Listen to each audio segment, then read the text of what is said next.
सभी भक्तों का मेरा सादर प्रणाम। जय श्री कृष्ण। बहुत ही सुंदर, बहुत ही धार्मिक कहानी लेकर आई हूँ, आप जरूर सुने और अच्छी लगे तो कमेंट जरूर करें, मेरे चैनल को सब्सक्राइब जरूर करें। कथा है, कृष्ण भगवान मोर मुकुट धारण क्यों करते हैं। भगवान को मोर तो पहनाते हैं, चेहरे पे मोर लगाते हैं, ठाकुर जी का श्रृंगार करते हैं, बहुत सुंदर श्रृंगार करते हैं। लेकिन आज तक अपन ने कभी ये नहीं सोचा कि ठाकुर जी सोना चांदी सारी रकमें हीरे मोती छोड़कर, ये सब छोड़ के ठाकुर जी मोर धारण क्यों करते हैं। तो सुनिए, आज मोर धारण ठाकुर जी को मोर क्यों प्रिय है,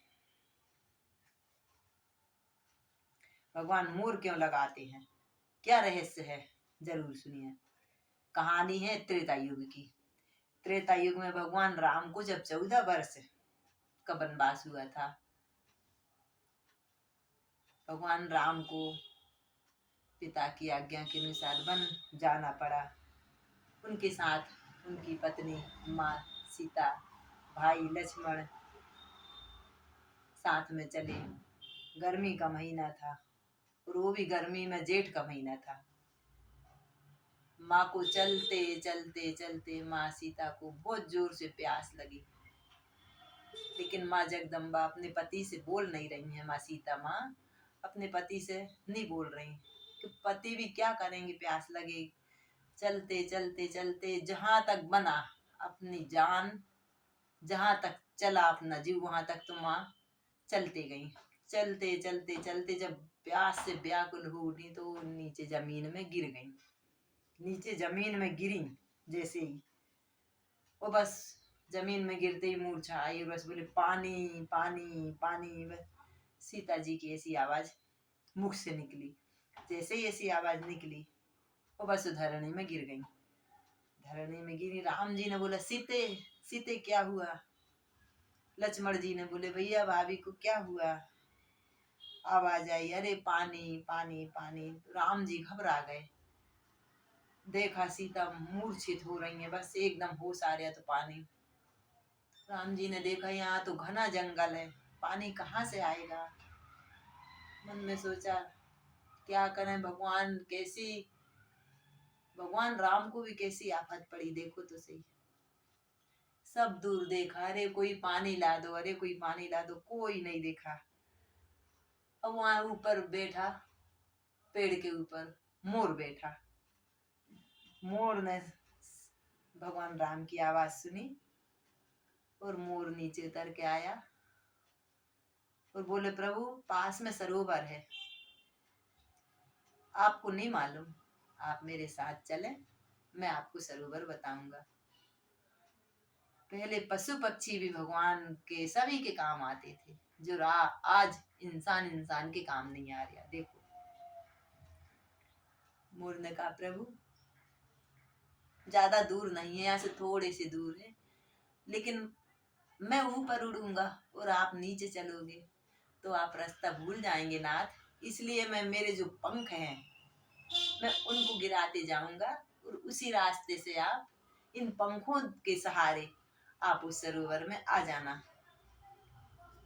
ठीक है, राम जी ने कहा ठीक है। अब मोर ऊपर उड़ रहा है, नीचे अपने पंख फैला रहा है, पंख थोड़े थोड़े थोड़े थोड़े तोड़ते जा रहा। वो बस राम जी उन पंखों को देखते देखते सरोवर पर जा पहुंचे। सरोवर पर जा गए, सीता माता को पानी पिलाया। सीता जी भी प्यास, पानी मिल गया यानी जान मिल गई। बस वहां देखा तो मोर मूर्छित। राम जी ने देखा ये क्या हुआ, गए मोर के पास। मोर ये क्या हुआ। बोले प्रभु हर चीज का मौसम रहता है और मेरे अभी ये पंख कटने के नहीं थे, लेकिन नाथ यदि इन पंखों को देखता तो माँ सीता हाथ से निकल जाती। राम जी देख रहे हैं मोर के पंख में लथपथ खून है, खून से ऐसा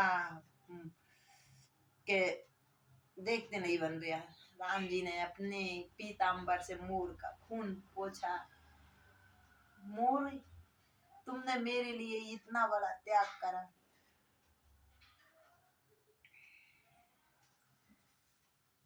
हाथ जोड़कर, प्रभु इंसान इंसान के काम आता है, मैं तो एक पक्षी हूँ, मैंने क्या उपकार करा? कुछ भी नहीं करा।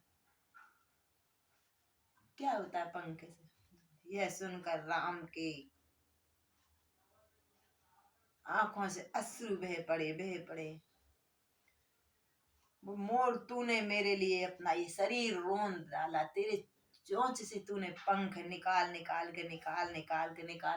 के जमीन पे पटके के मेरे प्रभु राम रास्ता देखते देखते सरोवर पे आ जाएंगे। तूने माँ सीता की जान बचाई। वो पंख है, तेरे इन पंख मुझको प्राणों से भी प्यारे रहेंगे, क्योंकि तूने मेरे लिए ये पंख गिराए हैं। ये पंख मुझे इतने प्रिय लग रहेंगे, इतने प्रिय रहेंगे कि सोना चांदी हीरे मोती सब एक तरफ रहेंगे। और तेरे इन पंखों से मैं मुकुट बनाकर उसके ऊपर लगाऊंगा। दुनिया कहेगी देखो तो मोर के पंख से भगवान क्या सज रहे हैं। तेरे पंखों से सोल इतना सुंदर श्रृंगार करूंगा, इतना सुंदर श्रृंगार करूंगा, नृत्य करूंगा तो तेरे मोर पंख के द्वारा करूंगा।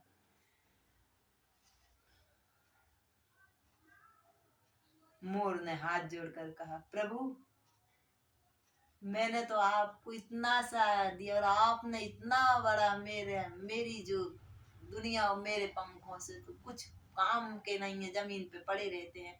और आज आप उन पंखों को मस्तक पे लगाओगे, धन्य है मेरा जीवन। आज मैं तो यूं भी उद्धार हो गया। नाथ भगवान के चरणों में पड़कर मोर दोनों हाथ जोड़कर भगवान से कहता है, प्रभु आप जब मेरे पंखों को लगाएंगे तो मैं भी आपको वचन देता हूँ। भगवान ने बोला, ये क्या है? ये वचन दे रहा है? कौन सा वचन? नाथ, आप मेरे पंख सिर पर धारण करेंगे तो आप मुझको एक और वरदान दो कि कभी मेरे मन में काम वासना नहीं आए, कभी भी काम वासना का बिल्कुल भी। क्योंकि जिसको आपने सिर पर रख लिया वो संसार में कामासिक्त हो, ऐसा नहीं हो सकता। भगवान ने बोला, तथास्तु भगवान, मोर में वचन देता हूँ, कभी तेरे मन में काम वासना नहीं होएगी। और इतना कहकर मोर के प्राण पखेरु उड़ गए। तभी से मोरनी गर्भ धारण तो करती है, मोरनी का जोड़ा तो रहता है, गर्भ धारण करती है। लेकिन मोरनी गर्भ धारण किस प्रकार करती है? जो मोर के आंसू निकलते हैं, मोरनी उनको पी जाती है। उस मेरे राघव ने जो वरदान दिया था उसकी कृपा से वो मोरनी गर्भवती हो जाती है। कहानी का सारांश ये है कि एक पक्षी भगवान के काम आया तो भगवान ने उनके एहसान का इतना बड़ा वो करा कि उनके पंख भगवान ने रख लिए। भगवान भी एहसान किसी का नहीं भूलते। इसलिए मेरी आप सबसे प्रार्थना है, कोई भी आपके साथ कोई भी भला करे उसको अपना बना के रखो, उसका एहसान कभी नहीं भूलना और हमेशा एक सभी की भलाई करते रहना।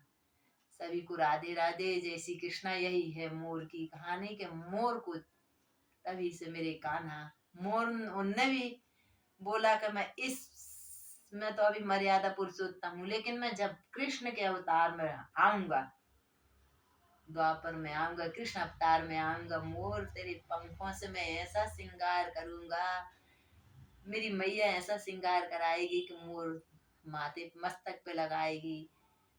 भक्त मेरे चेहरे को देखकर ऐसे मोहित हो जाएंगे कि क्या है, ठाकुर जी को क्या श्रृंगार है, इतना सुंदर श्रृंगार होगा तेरे पंखों से।